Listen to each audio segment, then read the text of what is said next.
Sabi wala daw eh, Josok lang eh.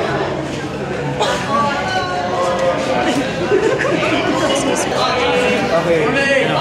Ladies and gentlemen, reunion lang tayo rin ng pangit tonight. Oo.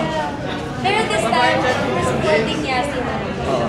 Sobrang ano sila, sobrang natutuwa sila kasi solid pa rin yung friendship. Yeah. Enjoy at all. Okay. James, sabihin mo sa second na, sinabi bayo yung hindi nag-react sa nangyayari sa audio. Reaction nyo? We should just sit back, relax, And enjoy the enjoy, show yeah.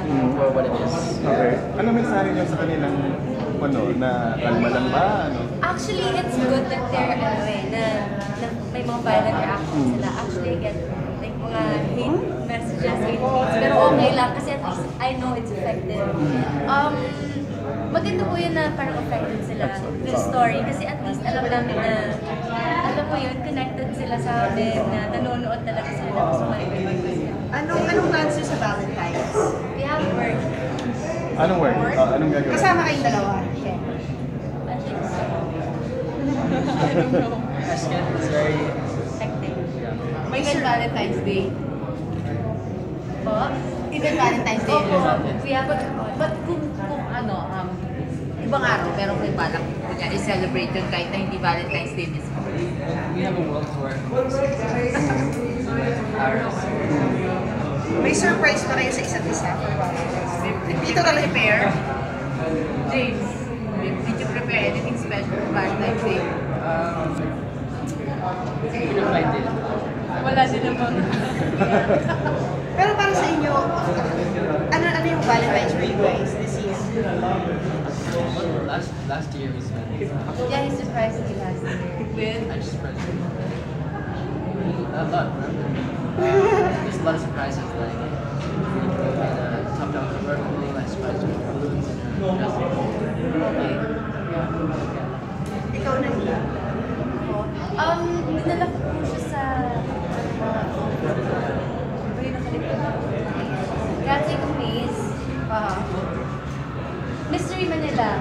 Dinala ko po siya sa Mystery Manila. I know that he's Okay. So hindi na possible this year yan na magawa niyo ulit yung Dahil sa trabaho. No, I don't think so. tignan po natin. But after all, maybe mas may time. After Autumn po, we don't, but then it's nice kasi we have concert, and then yun na po, like what Jake said, we have a tour. We have a world tour, so we're looking forward to it. And then maybe after that, pwede na. Sobrang related na. Sobrang related na kami.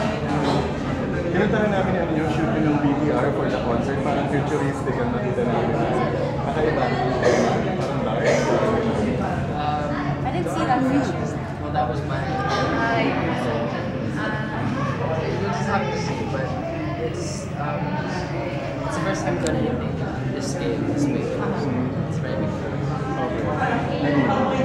Expectations sa concert ng mga fans. Expectations nila, marami po. I mean, kasi sobrang yung mga ipaperform ko na lang. Ako po, like yung sa set ko, yung mga perform ko na songs, yun po talaga yung gusto ko i-perform ever since. So,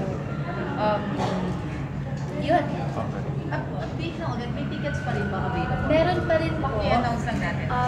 Kasi before, what they said is na-post na. But then, meron pa rin po